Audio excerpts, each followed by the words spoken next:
Blood pooled around 19-year-old Marcus as Officer Wilson stood over him, smoking gun still raised. 3 miles away, his father, a veteran Navy SEAL commander, answered the call that would unleash a storm of silent, calculated justice. Marcus Johnson had always been a master of controlled flight. At 19, the sophomore computer science major could make a drone dance, pirouetting through complex aerial ballets he designed himself. On this crisp Tuesday afternoon, he was driving through the manicure perfection of Emerald Bay Estates, a bubble of tech executives and finance titans, his mind buzzing with the successful test of a new stabilization algorithm. His car, a modified second-hand Subaru WRX, was his pride and joy, a sleeper vehicle whose unassuming exterior hid a meticulously tuned engine. It was a reflection of Marcus himself, quiet, brilliant, and far more capable than first appearances suggested. The drone, a custom-built quadcopter, sat safely buckled into the passenger seat. This subtle display of technical prowess was precisely what drew the eye of Officer Richard "Rick" Wilson. At 45, Wilson was a man carved from resentment. A former Marine forced in a medical retirement, he patrolled the pristine streets of Emerald Bay with a zealot's conviction, seeing threats in every shadow that didn't match the neighborhood's pale demographic. He viewed his police cruiser as a frontline outpost in a war against disorder, and his military past was a constant, simmering presence, betrayed by the faded Marine Corps emblem pinned discreetly to his uniform. Wilson's gaze locked onto the Subaru. It wasn't just the car, it was the driver, a young black man, confidently navigating the winding roads of a world Wilson believed he didn't belong in. Wilson followed for 3 blocks, his suspicion hardening into certainty. When Marcus activated his turn signal a fraction of a second later than Wilson's rigid internal code dictated, the police lights flared to life, painting the oak-lined street in strobes of red and blue. Marcus pulled over instantly, the car hugging the curb with practiced ease. He ran through the checklist his father, Commander Isaiah Cy Johnson, had drilled into him since he was old enough to see over the dashboard. Hands on the wheel. 10 and 2. No sudden moves. Announce everything. Survive the encounter. Officer Wilson approached the driver's side, his hand resting possessively on his holstered pistol. It was a posture of preemptive aggression he reserved for specific stops. When he saw Marcus, well-dressed, composed, articulate, a flicker of cognitive dissonance crossed his face before hardening back into suspicion. The sight of the complex-looking drone in the passenger seat only confirmed his bias. Trouble. License and registration. Wilson commanded, his voice flat, devoid of courtesy. He didn't state the reason for the stop. Of course, officer, Marcus replied, his tone even and respectful. May I ask why you pull me over? The simple question, delivered without a hint of challenge, was, to Wilson, an act of defiance. It was a failure to acknowledge his absolute authority. You were driving erratically. Wilson lied, the accusation intentionally vague. And you have an unregistered aerial vehicle in plain sight. What are you doing in this neighborhood? The implication was a familiar sting. You don't belong. From the porch of her meticulously restored Victorian home, Elizabeth Chun, a 72-year-old retired appellate court judge, watched the interaction with a growing sense of unease. Her years on the bench had given her an almost preternatural ability to read body language, and the officers was screaming aggression. She quietly unlocked her phone and began recording, the lens peeking through the foliage of a potted fern. I'm a student at the university, sir, Marcus explained calmly. I was testing some code for my drone. It's a project for my robotics class. Step out of the car, Wilson ordered, his voice rising. Marcus remained still, his hands firmly on the wheel. Officer, with all due respect, I haven't done anything wrong. Am I being detained? For Wilson, this was the final transgression. The calm invocation of legal rights from a young man he had already judged and condemned was intolerable. He yanked his pistol from its holster, the metallic click unnaturally loud in the quiet afternoon. I said, "Get out of the CAR. Now," he roared, his face a mask of fury. Marcus slowly raised his hands, palms open, a universal sign of surrender. Okay, I'm getting out." As he shifted to open the door, his wallet, which had been resting on his lap, slipped and fell to the floor mat. A reflexive, human motion. "I just need to get my ID," Marcus said, his voice clear, enunciating every word as he reached down to retrieve it. But Wilson's reality was already written. He saw a threat where there was none. He saw a weapon in a wallet. He saw defiance in a simple, fumbled movement. 3 shots exploded from his firearm, the sound of brutal violation of the suburban peace. On her porch, Judge Chun gasped, her hand flying her mouth, but the phone in her other hand remained steady. It captured everything. The shots, Marcus's body slumping against the steering wheel, a dark stain blossoming on the crisp fabric of his shirt. It captured Officer Wilson standing over the car, guns still extended, a strange look of surprise on his face, as if he couldn't quite believe what he had just done. Then, his training took over. He keyed his radio, his voice a distorted, adrenaline-laced calm. Shots fired. Suspect down. Reached for a weapon. He made no move to render aid, no attempt to check for a pulse. He simply stood, a sentinel guarding his kill, waiting for the system he served to arrive and protect him. Judge Chun kept recording. She captured his casual posture, his utter lack of urgency, and the moment he finally holstered his weapon to search Marcus's belongings. She captured the change in his expression when he found the military dependent ID card next to the university student ID. The name Johnson meant nothing to him, but the eagle and anchor of the United States Navy sent a jolt of cold apprehension through his system. This wasn't just some kid. This was military. Military meant resources. Military meant trouble. By then, Judge Chin had stopped recording. She was already uploading the unedited, damning footage to a secure server, preparing to send it to a network of contacts she had cultivated over a lifetime in the pursuit of justice. The video was about to become a digital ghost, haunting every corner of the internet. But this ghost would be different. This one had a father who commanded legions. 3 miles away, in a sterile, windowless office at the Naval Special Warfare Command, Commander Isaiah Cy Johnson was dissecting an after-action report from a covert operation in the Horn of Africa. His world was one of calculated risks and geopolitical chess, a universe away from the quiet, tree-lined street where his son's life had just been extinguished. When his secure phone vibrated, displaying a local, unknown number, a cold dread, a warrior's intuition honed over 3 decades of service, coiled in his gut. Commander Johnson, a hesitant female voice said, "This is Detective Morris with the Metro Police Department. There's been an incident involving your son, Marcus." The words that followed were a muffled barrage of bureaucratic jargon, each syllable a hammer blow against the carefully constructed walls of his composure. Officer involved shooting, pronounced dead at the scene, apparent misunderstanding, investigation ongoing. The phrases washed over him, distant and surreal. 30 years of discipline, of compartmentalizing fear and pain in the heat of battle, was the only thing holding him upright. "Thank you for the information, Detective," he said, his voice a monotone, betraying none of the volcanic eruption of grief and rage tearing through him. "I will make the necessary arrangements." The moment the call ended, Cy closed his eyes. He allowed himself exactly 60 seconds.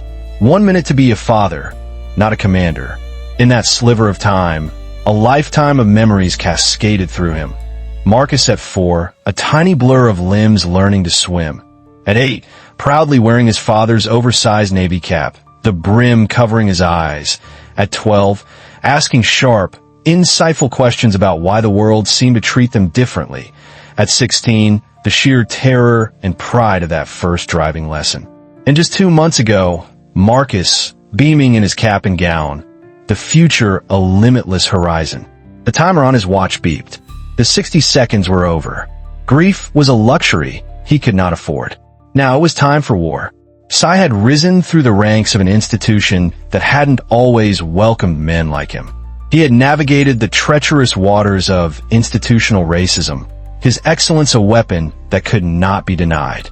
Along the way, he had forged a brotherhood, a network that transcended rank, race, and branch of service. They were men and women bound by shared blood and sacrifice, by oaths that went deeper than any uniform. He had always known a day like this might come, a day when the ambient threat of American life would target his family. So he had prepared. Years ago, he had created Protocol Phoenix. His first call was to Lieutenant Commander Raymond Ray Torres, his second-in-command, his brother in all but blood. "Ray," Cy said, his voice devoid of emotion. "Phoenix is active. Marcus." 3 words. It was all Ray needed. The casual tone vanished from his friend's voice, replaced by the ice-cold focus of a mission commander. "I'm on my way to you. Initial contacts are going out now."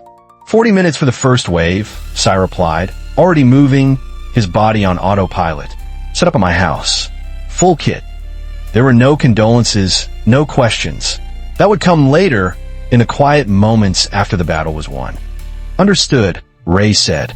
"We're with you, Cy." The next call was to Vanessa Washington, a formidable civil rights attorney who had once been a top prosecutor for the Department of Justice. Cy had kept her on a quiet retainer for 5 years, a contingency for this exact nightmare. "Ms. Washington, Commander Johnson, the situation we discussed is now active." Vanessa's voice was gentle but laced with steel. "Commander, I've already seen the video. A source sent it to me minutes ago. It's irrefutable. I am so deeply sorry for your son. My team is already assembling." "Full legal pressure," Cy instructed, his mind a whirlwind of tactical planning. "Relentless, methodical. No media stunts. We dismantle them through the courts. I'll need access to your network's intelligence as it comes in," she said. "Secure comms will be established within the hour," he promised. As he drove home, his grief was a white-hot furnace, but his mind was a cryogenic chamber, preserving the tactical clarity he needed to lead. By the time he pulled into the driveway of his quiet suburban home, the first wave of Protocol Phoenix had arrived. Ray Torres was there, along with 4 others, their military bearing unmistakable despite their civilian attire. Captain Darnell Williams, Army Rangers. Major Lisa Chun, Air Force Intelligence. Michael Doc Peterson, a former SEAL corpsman. And Technical Sergeant Alicia Rodriguez, a communications specialist who was already turning his home office into a secure command center. There were no hugs, no expressions of sympathy. Their presence was the only condolence he needed. They were here to execute the mission. Cy led them to the dining room, where a large table stood ready. "My son, Marcus, was killed today by a police officer," he began, his voice a steady, low frequency. "The officer is Richard Wilson. The shooting was unjustified and captured on video. Our mission is comprehensive justice. This is not about revenge. It is not about violence. It is about holding an individual and a system accountable through perfectly legal, overwhelmingly precise, and undeniable means. Is that understood?" A chorus of quiet, firm nods. The operation began. Torres coordinated the operators. Chun led intelligence. Williams liaised with law enforcement contacts. Doc prepared to analyze the medical evidence. Rodriguez managed the digital battlefield. Within 2 hours of learning his son was dead, Commander Johnson had mobilized a private, highly trained task force. They were not vigilantes. They were intelligence analysts, surveillance experts, psychological operations specialists, and legal strategists. Their weapons were not guns, but information, evidence, and the law itself. As night fell, the quiet neighborhood around Officer Rick Wilson's home gained several new, unseen residents. He had no idea that he had just become the target of the most sophisticated accountability operation ever deployed against a single police officer. He had attacked the wrong man's son. Adrenaline still sang in Officer Rick Wilson's veins as he walked into the precinct, the scent of cordite a phantom in his nostrils. The station was buzzing, the news of the shooting spreading like a virus through the ranks. But it was a strange buzz, averted gazes, whispers that died when he approached. His supervisor, Captain Frank Reynolds, a man whose jowls and cynical demeanor were the product of 30 years on the force, immediately pulled him into a private office. Reynolds was a master of institutional preservation, a man who saw his primary job as protecting the department from itself. "Richie, we gotta get out in front of this," Reynolds said, his voice a low grumble. "Walk me through it. Every detail." "It was by the book, Frank," Wilson said, a defensive edge to his voice. Kid was suspicious. Car didn't belong. He got confrontational. Then he reached. "I followed protocol." Reynolds nodded slowly, his expression unreadable. "There's a problem, Richie. There's video. Some old broad was filming from her porch. It's already online." A knot of ice formed in Wilson's gut. "What's it show?" "Haven't seen it." "Word is, it's not great," Reynolds said, waving a dismissive hand. "Doesn't matter. We handle it. I've already called Simmons from the union." The mention of Gregory Simmons, the slick, undefeated union attorney, brought a wave of relief. Simmons was the department's magician, the man who made scandals disappear. "Standard procedure," Reynolds continued, ticking off the points on his fingers. "Admin leave, with pay. Internal affairs will do their little dance. You know the drill. Stick to the script. You felt threatened. You feared for your life." Within the hour, Simmons arrived, smelling of expensive cologne and radiating an aura of untouchable confidence. He reviewed Wilson's statement, his pen making sharp, decisive edits. "You didn't shoot a suspect, Rick," he explained, his tone condescendingly instructive. "You discharged your weapon in response to a perceived lethal threat. You weren't angry. You were concerned for public safety." Wilson dutifully absorbed the linguistic alchemy. He'd been through this before on a smaller scale. 2 prior excessive force complaints, both involving black men, had vanished into the bureaucratic ether, sealed and settled. The system worked. Sent home with instructions to lay low and ignore the media, Wilson drove to his comfortable home in Ridgewood Estates, the tension finally beginning to recede. The video was a complication, but Simmons would handle it. He always did. His wife, Lauren, was waiting at the door. An emergency room nurse. She had a professional immunity to panic, but the look on her face was one of raw fear. Her blonde hair was pulled back in a messy ponytail, and she was still in her scrubs. "Is it true, Rick?" she asked, her voice tight. "Facebook is saying you shot a college kid." Wilson sighed, dropping his keys on the counter. "It's being handled, Laura. Bad situation. Guy was driving a car that cost more than our house through Emerald Bay. He got aggressive." Lauren's expression didn't soften. She had seen too many gunshot wounds, heard too many dying words to accept simple explanations. "They're saying he was reaching for his ID, that he was unarmed. The video, Rick, the video looks awful." Wilson's temper, always simmering close to the surface, flared. "Since when do you believe that online garbage over your own husband? You have no idea what it's like out there. They've always got an attitude, always challenging you." His voice had risen to a shout. Their 16-year-old daughter, Bella, appeared in the hallway, her face pale with confusion. "Dad? What's going on? What video?" Wilson forced himself to soften his tone. "Nothing, sweetheart. Just work stuff. Go finish your homework." After Bella retreated, Lauren crossed her arms, her gaze unwavering. "This isn't just going to go away, is it?" "It always does," he said, pouring a large glass of whiskey. "The department takes care of its own." But as the evening wore on, a sense of unease began to creep back in. His phone buzzed with texts from fellow officers. Most were generic messages of support, but a few contained links to the video, now spreading virally. He finally clicked on one. His stomach plunged. The footage, shot from a clear, stable angle, was damning. It showed his aggressive approach, the boy's hands clearly visible, the shooting happening at the exact moment Marcus announced he was reaching for his fallen wallet. Worse, it captured his inaction afterward, him standing over the dying young man as if he were an object, not a human being. The comments section was a torrent of rage, calling for his arrest, his prosecution, his death. He quickly turned off his phone. That night, sleep wouldn't come. He lay in the dark, Lauren a tense, distant presence beside him, his father's words echoing in his mind from a childhood steeped in blue-collar resentment. These people need to be shown their place. His father, a man who blamed affirmative action for his own failures, had passed that poison down to his son. It had festered, shaping his career, fueling the aggression he disproportionately aimed at black and brown faces. The two prior incidents, the one Simmons had made disappear, flashed in his memory: a broken arm, a planted baggie of drugs. Both times, the system had protected him. Around midnight, headlights swept across their bedroom ceiling. Then again, he went to the window. Unfamiliar cars were parked down the street. A man he'd never seen before was walking a dog, his gaze lingering on their house a little too long. His cop instinct screamed. Something was wrong. The blue wall was supposed to protect him from the outside world. But tonight, it felt like the outside world was beginning to seep through the cracks.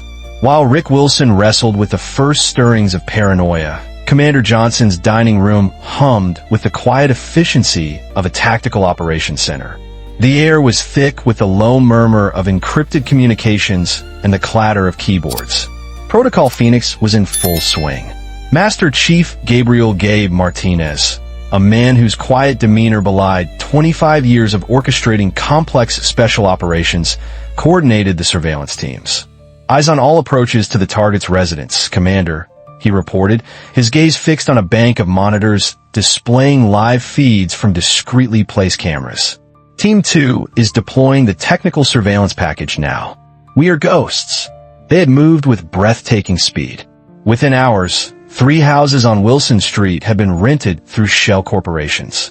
The new residents were Darnell Williams's former Army Rangers, masters of blending in. They were now neighbors, dog walkers, and joggers, their eyes and ears trained on Wilson's every move. Major Lisa Chun, her fingers a blur across a hardened laptop, had already breached the police department's antiquated servers. Wilson has 8 prior excessive force complaints in his file. Commander, she announced, her voice calm and clinical. All involving minority civilians. All dismissed or settled with non-disclosure agreements. There's a clear pattern of escalation. Michael Doc Peterson, the former SEAL corpsman, was analyzing the preliminary medical information leaked by a sympathetic source in the coroner's office. From the video and the entry wound location, the first shot was fatal, he said grimly. Severed the aorta. The subsequent 2 shots were punitive. They show intent. Sai absorbed each piece of information, his face an unreadable mask. He was a commander processing battlefield intelligence, compartmentalizing the fact that the casualty they were discussing was his own son. Technical Sergeant Alicia Rodriguez managed the information warfare front. The video has gone national, Commander. Over 2 million views. The hashtag Justice for Marcus is trending number 1. Public opinion is overwhelmingly against the officer. But Rodriguez wasn't just monitoring, she was shaping. Her team was subtly amplifying the video in key online communities, ensuring it reached journalists, activists, and politicians who could exert maximum pressure.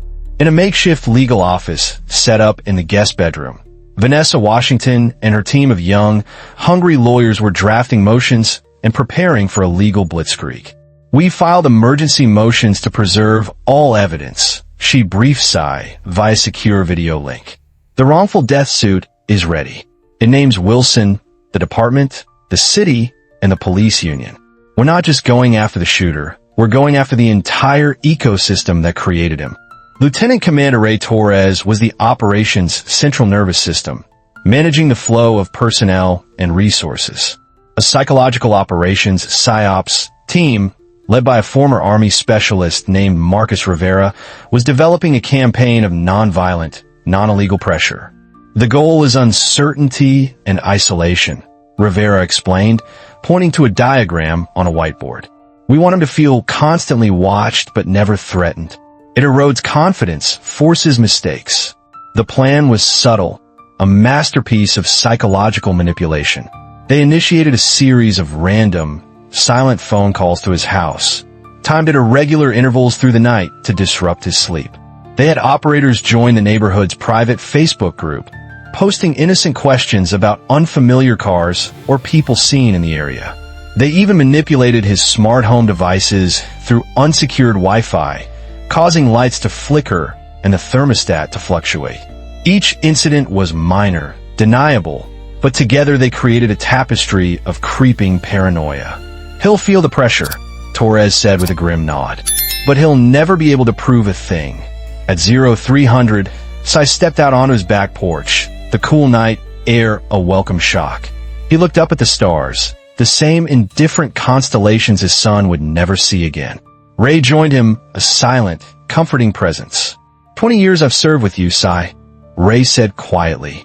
I've never seen an operation come together this fast, this precise. Marcus will be proud. Cy's jaw tightened. When I taught him to drive, Ray, I gave him the talk.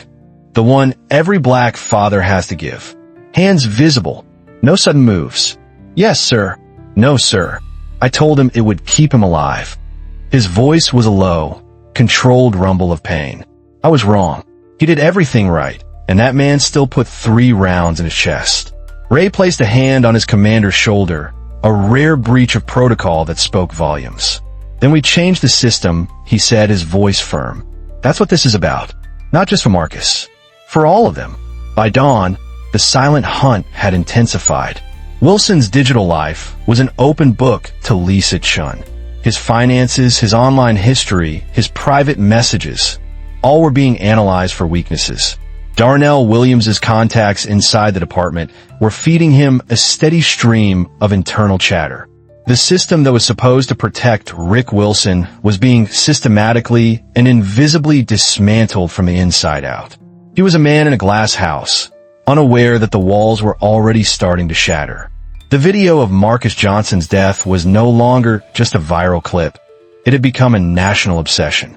By the second morning, it was the lead story on every major news network. The footage, captured with damning clarity by Judge Elizabeth Chun, was played on a loop, each repetition embedding the injustice deeper into the public consciousness. Protocol Phoenix didn't leave the narrative to chance. Alicia Rodriguez's team worked with surgical precision. They anonymously leaked Judge Chen's identity to a Pulitzer Prize-winning investigative journalist. Her unimpeachable credibility as a retired judge giving the video an unshakable foundation of legitimacy. They then fed the same journalist a carefully curated file on Marcus, his academic awards, his passion for coding, his volunteer work teaching robotics to underprivileged kids. The story was no longer just about a suspect. It was about the theft of a brilliant future. Simultaneously, they released details of Commander Isaiah Johnson's storied career, his Silver Star, his multiple Bronze Stars, his leadership of SEAL Team 6. The contrast was stark and powerful, a decorated American hero on one side and a brutal, reckless cop on the other. The public response was a tidal wave of outrage. Protests erupted in front of the Metropolitan Police Department headquarters. The mayor's office was flooded with calls. The story had all the elements of a modern tragedy, and the nation was captivated. Sensing the shifting tide, Commander Johnson knew it was time to step out of the shadows. He didn't choose a television studio or a press conference at a law office. He chose the steps of the United States Navy Memorial, a location that spoke of honor, sacrifice, and unwavering duty. He didn't wear his uniform. He wore a simple, dark, impeccably tailored suit. But his posture, the way he held his shoulders, the quiet authority in his eyes, that was all the uniform he needed. Beside him stood Vanessa Washington, her presence a symbol of the legal storm to come. He stepped to the podium, the cameras flashing, the microphone straining to catch his every word. He did not shout. He did not weep. He spoke with the controlled, devastating calm of a man who had faced down death and was not intimidated by the cameras. My son, Marcus Johnson, was a student, an innovator, and a young man of exceptional character. He began, his voice steady. He was unarmed. He was compliant. He was respectful.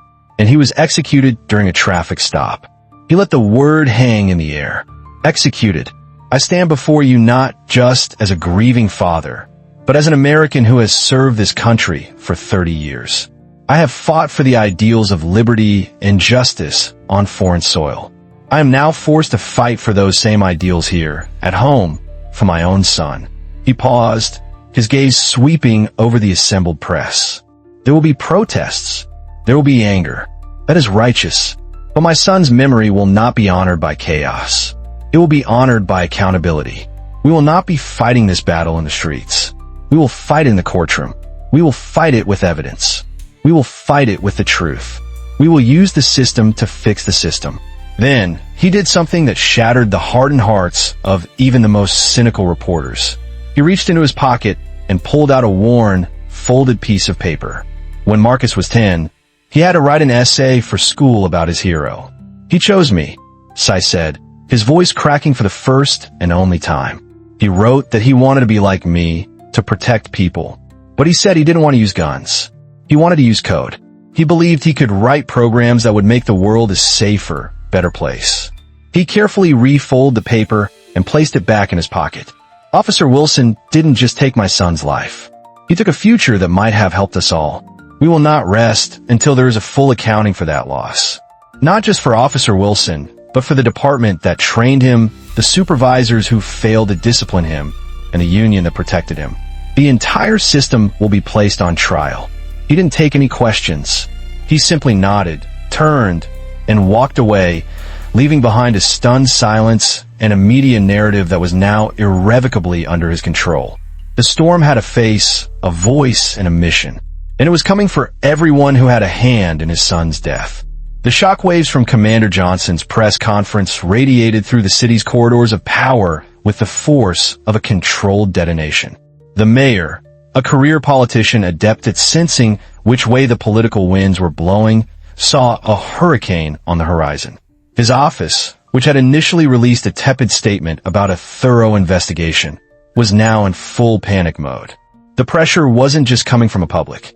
Unseen, unacknowledged, Protocol Phoenix was applying its own leverage. Through his contacts in the Pentagon and Congress, Sy had initiated a series of informal inquiries.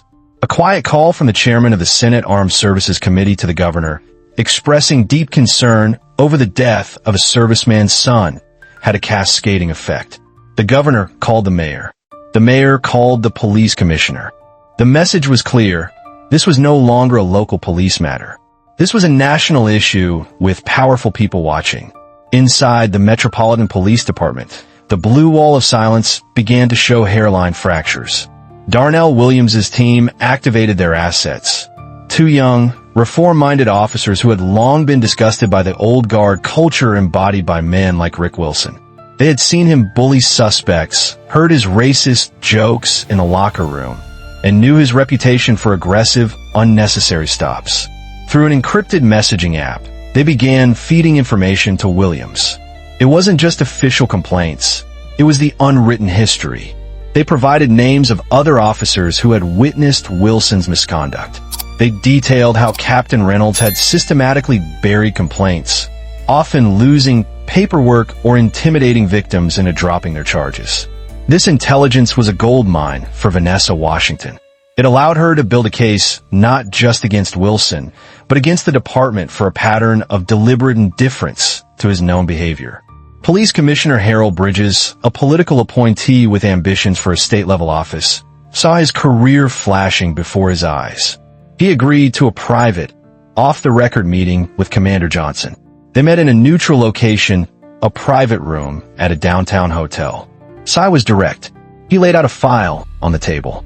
It contained a summary of Wilson's 8 official complaints, plus detailed, anonymous testimony from the 2 officers inside the department about several other, unrecorded incidents. "Commissioner," Sy said, his voice low and even, "this is not a negotiation. This is a presentation of facts. My team has uncovered a systemic failure within your department to discipline this officer. The story is about to break that your department knowingly employed a dangerous and biased officer. You can either be the man who presided over that failure, or you could be the man who begins to clean it up. The choice is yours."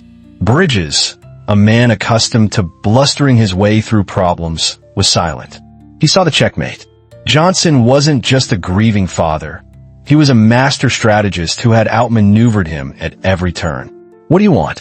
Bridges asked, his voice barely a whisper. "I want Wilson suspended without pay, immediately. I want your full, public cooperation with the district attorney's investigation. And I want you to announce the formation of an independent civilian review board with subpoena power. Today." Within hours, the commissioner held a press conference. He announced Officer Wilson's suspension without pay and pledged unprecedented transparency. He announced the creation of a new civilian oversight board. He didn't mention his meeting with Johnson, instead framing himself as a proactive reformer shocked by this isolated incident. The move sent a clear signal through the department. Wilson was being cut loose. The system was sacrificing one of its own to save itself. Captain Frank Reynolds, the ultimate survivor, saw the writing on the wall. His loyalty was to himself, not to his subordinates. When internal affairs investigators, now under pressure from the commissioner's office to conduct a real investigation, called him in for an interview, he was ready. He portrayed himself as a concerned supervisor who had been trying to mentor a troubled officer. He produced carefully worded memos from his files, memos he had written to cover himself, documenting his concerns about Wilson's aggressive tactics. He threw Rick Wilson under the bus, then reversed over him to make sure the job was done. The cracks were becoming chasms. The very system that had empowered and protected Rick Wilson was now actively, ruthlessly, turning against him. The news of his suspension without pay hit Rick Wilson like a physical blow. It was a violation of the sacred, unwritten contract.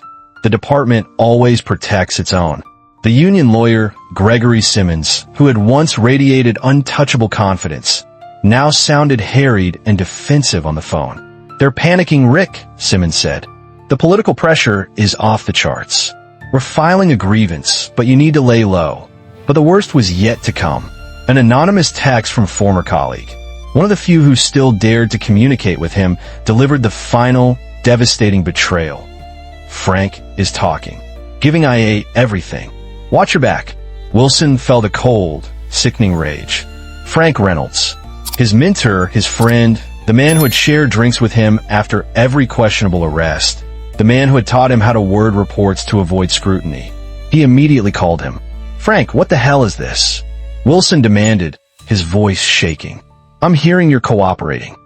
Reynolds' voice was icy, distant. "I'm doing my duty, Rich. You went too far this time. I can't protect you from this." "Protect me?" Wilson screamed into the phone. "You encouraged me. You laughed when I told you about roughing up that dealer. You helped me bury that complaint from the guy on Elm Street. Don't you dare act like you're some kind of saint now." There was a long pause on the other end of the line. When Reynolds finally spoke, his voice was dangerously quiet. "I would advise you to be very careful about what you say, Rick, especially on the phone. I have always documented my concerns about your conduct, and I have always encouraged all my officers to follow proper procedure." The calculated, self-serving words struck Wilson with the force of a revelation. Reynolds wasn't just abandoning him. He was actively building a case against him, using their shared history as a weapon. This very phone call was likely being recorded, another piece of evidence in Reynolds' campaign of self-preservation. The betrayal shattered something inside Wilson. The one constant in his professional life, the unwavering loyalty of the Brotherhood, had been a lie. He was alone. His isolation was becoming absolute. His wife, Lauren, had taken Bella and gone to her sister's house, her final words a quiet, heartbroken whisper. "I saw the full video, Rick. He was just a boy." The neighbors on his street now looked through him, their polite nods replaced with stony glares. A for sale sign had appeared on the lawn next door. Desperate for some form of validation, some reassurance that he was the victim, Wilson turned to the dark corners of the internet. He found forums and message boards populated by extremist groups, anti-government militias, and police brutality apologists. Here, he wasn't a reckless killer. He was a hero, a soldier on the front lines of culture war. "I'm being railroaded by the liberal media and the deep state," he wrote, his fingers flying across the keyboard. "They're sacrificing a cop to appease the mob." The response was immediate and overwhelming. Messages of support poured in. They called him a patriot. They offered to stand guard outside his house. They saw him as a symbol of their own grievances. What Wilson didn't know was that his every keystroke was being monitored. In her command post, Major Lisa Chun watched his descent into the extremist rabbit hole. She tracked his communications with a known domestic militia group, the American Patriots Brigade. When he shared his home address and accepted their offer of protection, she knew the situation was about to escalate dangerously. She immediately flagged the intelligence. Commander, Wilson is attempting to organize an armed civilian presence at his residence. He's making contact with a known militia. Sai's response was swift. He would not allow his son's name to be associated with a violent standoff. He made a decision. He picked up his secure phone and made a call, not to his own team, but to the one person he knew could de-escalate the situation before it exploded, the FBI. He had served alongside their hostage rescue team operators overseas. He knew the agent in charge of the local field office. Agent Miller, Sai said when the call was answered. This is Commander Johnson. I have credible intelligence of a potential domestic terrorism situation developing, and it's centered on the man who killed my son. The final thread of Rick Wilson's sanity snapped when his wife officially served him with a restraining order. The legal document, delivered by a grim-faced sheriff's deputy, was a formal declaration that he was a threat to his own family. The home he had once seen as his castle now felt like a prison, and its walls were closing in. Fueled by whiskey and the echo chamber of his online supporters, he began to transform his house into a makeshift fortress. He dragged the living room sofa against the front door and propped a heavy bookcase against the back. He covered the windows with blankets and sheets of plywood from the garage, plunging the interior into a gloomy twilight. He laid out his personal arsenal on the dining room table. 2 handguns, a shotgun, and a military-style semi-automatic rifle, along with boxes of ammunition. His paranoia was now in full bloom. Every passing car was a threat. Every distant noise a sign of impending attack. The world had turned against him, and he was preparing for his last stand. He went online, not to a forum this time, but to a live-streaming platform popular with extremist groups. With his phone propped up on a stack of books, he began broadcasting. His face was pale and sweaty, his eyes wide and bloodshot. "They're coming for me," he slurred, his voice a mixture of self-pity and bravado. "The whole corrupt system. Because I did my job. Because I wasn't afraid to stand up to these thugs." He held up his rifle for the camera. "But I'm not going down without a fight. If they want a war, I'll give them one." The live chat scrolled at a frantic pace, a torrent of encouraging messages, revolutionary rhetoric, and offers of armed support. A few members of the American Patriots Brigade, who lived nearby, announced they were on their way. The FBI, acting on Commander Johnson's tip, was already moving. They had established a perimeter several blocks away, working with local police to quietly evacuate the immediate neighbors. They treated the situation not as a protest, but as a potential domestic terror event. When the first 2 militia members arrived, clad in tactical vests and carrying long rifles, they were met by a wall of heavily armed federal agents. The standoff began, not at Wilson's front door, but the edge of his neighborhood, inside his darkened house. Wilson was oblivious to the federal response. He saw only the messages in his live chat, confirming that his brothers in arms were arriving. He felt a surge of validation. He wasn't alone.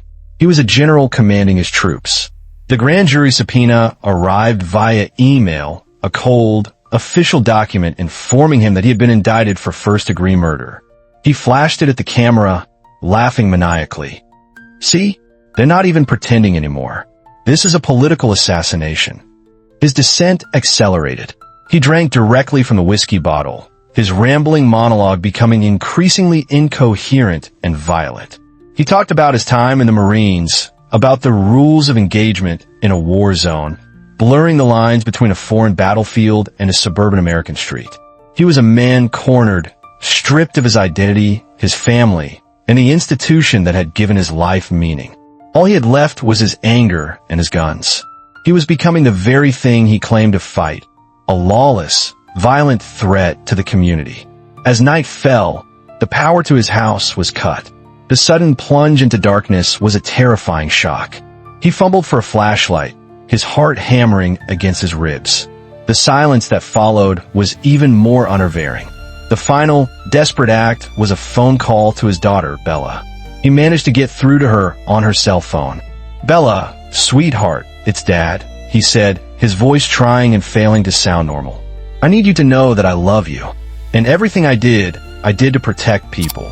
To protect you." Bella's voice was small, terrified. "Dad, what's happening?" "The news, they're saying you have guns." "Please, Dad, just stop." "I can't stop, baby," he whispered, tears streaming down his face. "They won't let me." He ended the call, severing his last tie to the man he used to be. He sat in the dark, his rifle across his lap, listening to the silence, waiting for the war to come to his door. The standoff stretched into the early hours of the morning, a tense, frozen tableau under the harsh glare of police floodlights. The FBI had established a command post, and a crisis negotiator was attempting to make contact with Wilson, his voice a tinny, amplified plea that went unanswered. Inside his own command center, Commander Johnson watched the situation unfold on a live feed provided by the FBI. He saw a man he had systematically dismantled, a man now teetering on the edge of a violent, self-destructive end. And he saw a problem. If he dies in there, Sy said, more to himself than to his team, he becomes a martyr. The narrative shifts. He's no longer a murderer. He's a patriot who was pushed too far by a corrupt system. His death will fuel the very hatred that killed my son. He looked at Ray Torres. That can't happen. His life, as it stands now, is more valuable than his death. He made another call to FBI Special Agent Miller. "Mark, I need to talk to him." "Commander, that's highly irregular," Miller protested. "You're a victim in this case. It's not advisable." "I'm also the only one who can get through to him," Sy countered, his voice firm. "I'm not a cop. I'm not a Fed. I'm a fellow serviceman, and I'm the father of the boy he killed. He's expecting a monster. I'm going to give him commander. Patch me through." After a tense, protocol-defying debate, Miller agreed. The negotiator's line went dead, and a moment later, Wilson's phone rang inside the dark house. He answered, his voice a ragged whisper. "Who is this?" "Mr. Wilson," a calm, authoritative voice said. "This is Commander Isaiah Johnson." A choked, bitter laugh came from Wilson's end. "Come to gloat before your buddies blow my house up?" "No," Sy replied, his tone even professional. "I've come to offer you a tactical assessment of your situation. And as a former Marine, I expect you to listen." The mention of his service, the use of military jargon, caught Wilson off guard. "Right now," Sy continued, "you are in a compromised position with no strategic value. You have no supply lines, no support, and you are surrounded by a superior force. Your civilian assets have been neutralized. From a tactical standpoint, your position is untenable. You have one move left. Yeah? Go out in a blaze of glory." Wilson sneered. "No, that's the coward's move," Sy said, his voice sharp. "The brave move is to face the consequences of your actions. To stand trial. To let the system you swore to uphold actually work. It's a rigged system." Wilson shouted. "I know," Sy said quietly, the simple admission stunning Wilson into silence. "I know it is. That's why your trial is so important. If you die in that house, the system gets a pass. But if you live, if you stand trial, we put the entire system on trial with you.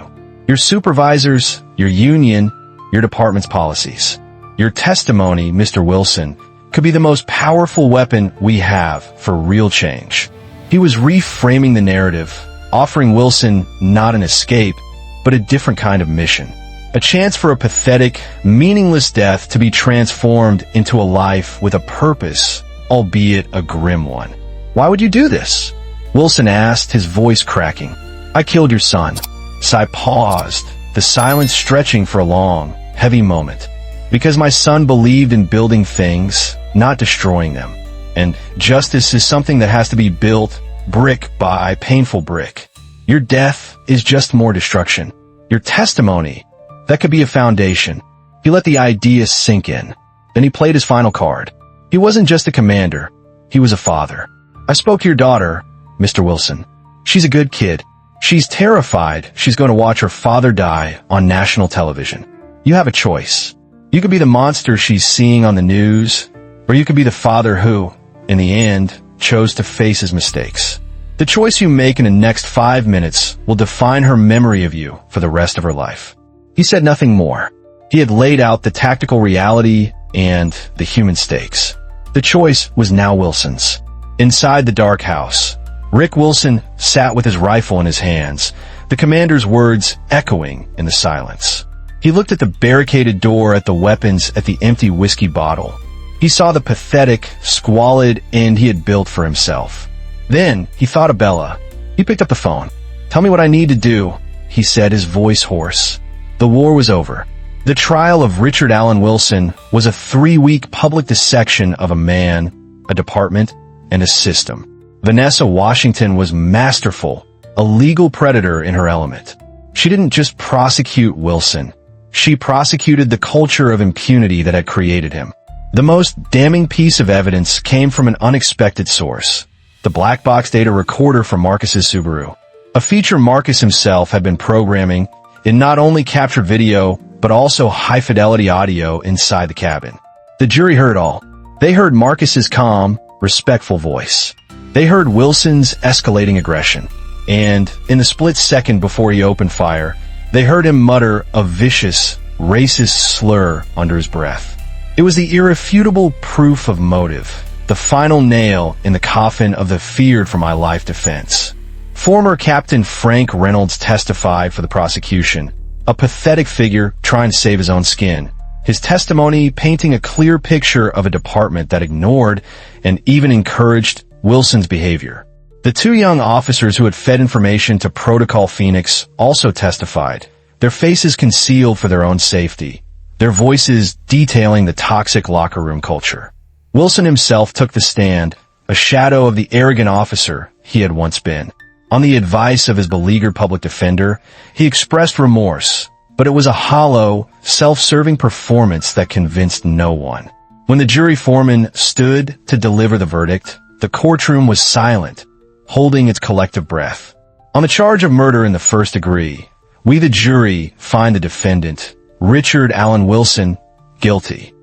A quiet gasp went through the gallery. On the prosecution side, Commander Johnson sat stoic, a statue of controlled grief.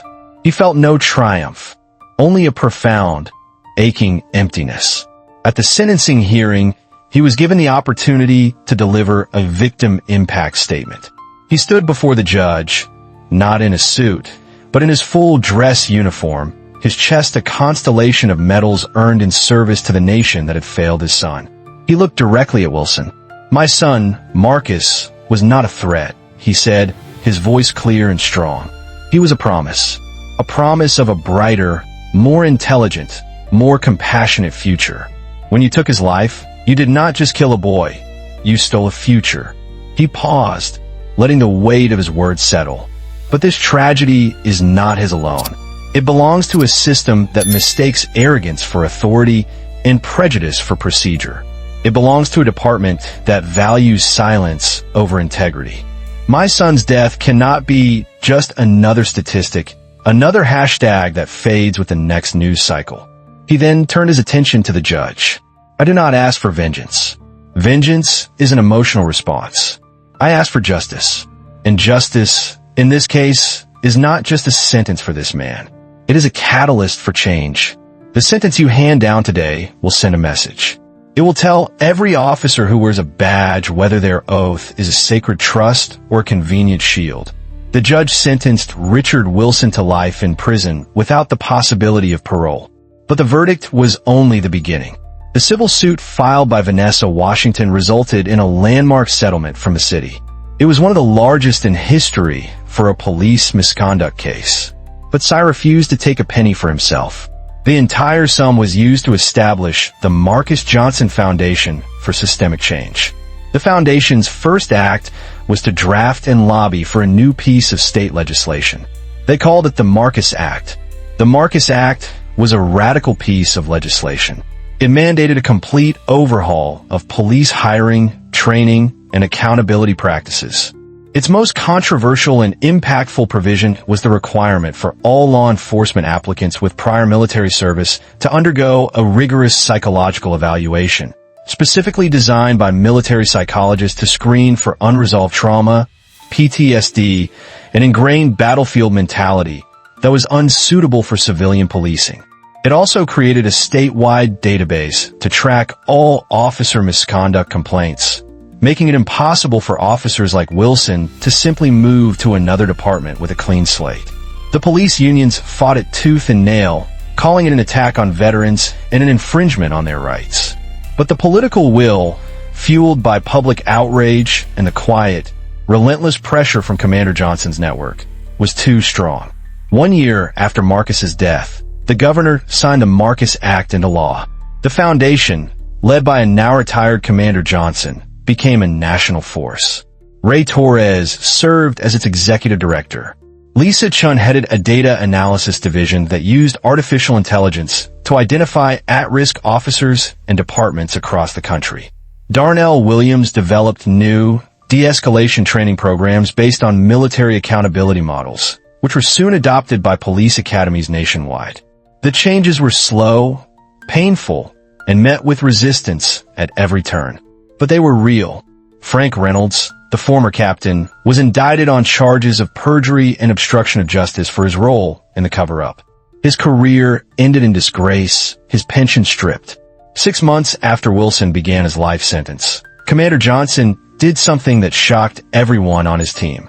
He arranged a private meeting with Lauren Wilson and her daughter, Bella.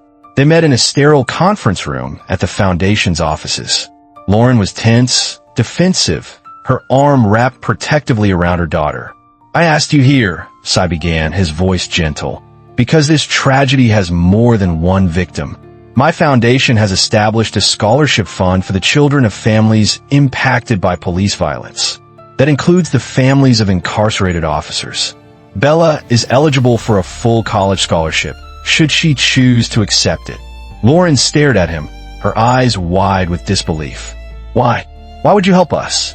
Cy's expression was somber, the pain still raw in his eyes. "Because my son is gone. Punishing his daughter will not bring him back. Bella did not choose her father's actions. Her future should not be another casualty of his crime. Ending the cycle of pain is the only way forward." Tears streamed down Lauren's face. In that moment, she saw not an enemy, but a man of profound, almost incomprehensible grace. The story, however, had one final cruel twist.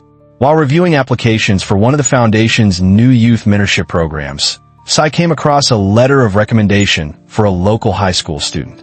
The letter was from the head of a community robotics club. It praised the volunteer work of one of the club's most dedicated mentors, a brilliant university student who had inspired a new generation of young coders before his tragic death. The mentor's name was Marcus Johnson. The letter mentioned several of the students Marcus had worked with. One of them was a quiet, bright girl who was a close friend of Bella Wilson.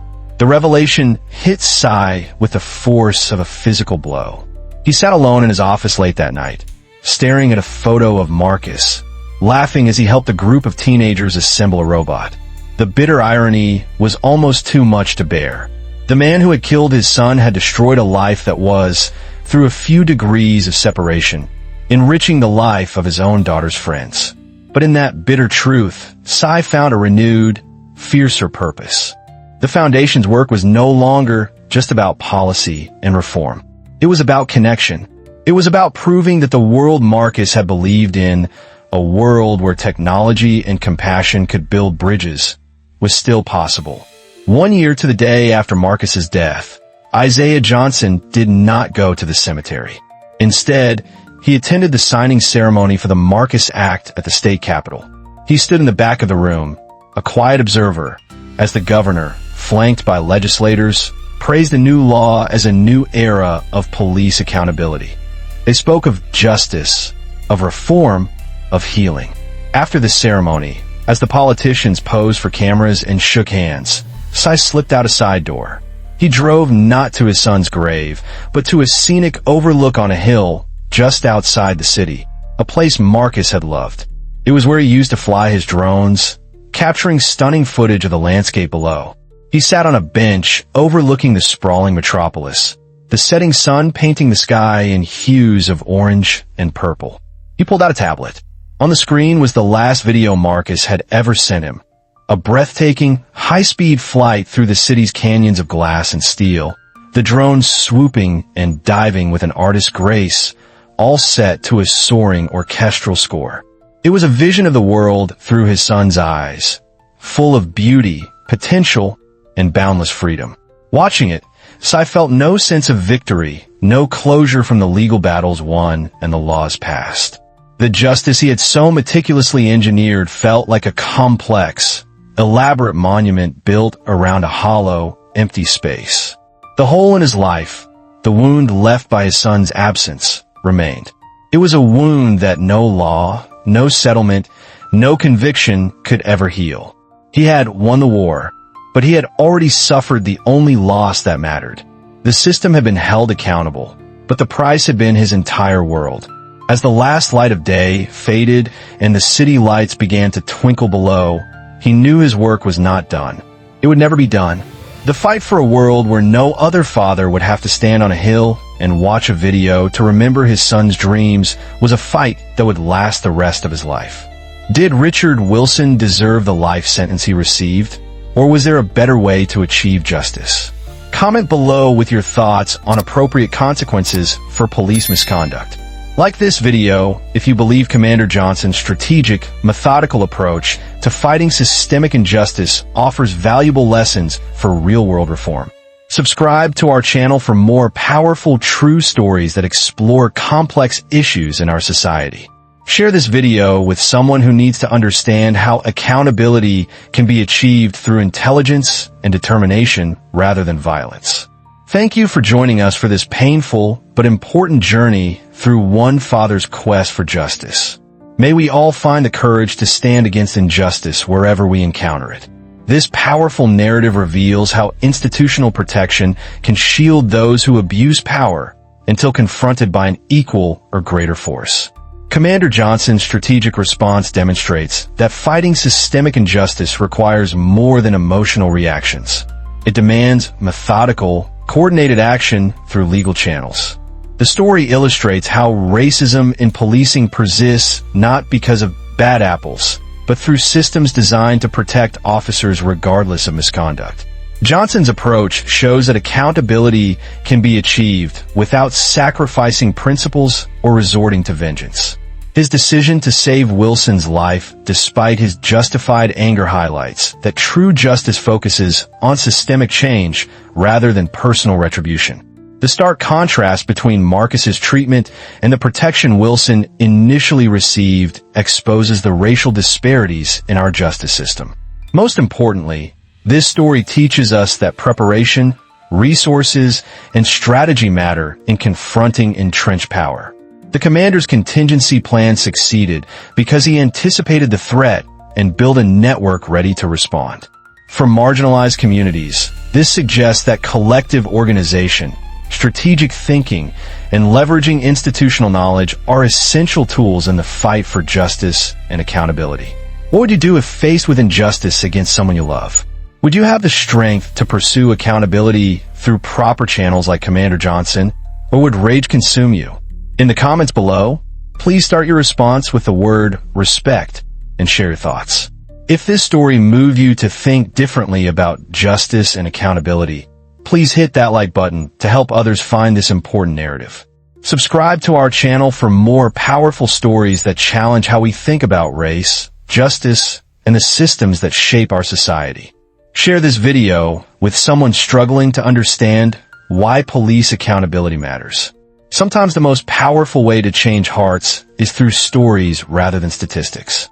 Thank you for taking this journey with us through one father's fight against a system designed to protect those who abuse their power. May we all find the courage to stand for justice.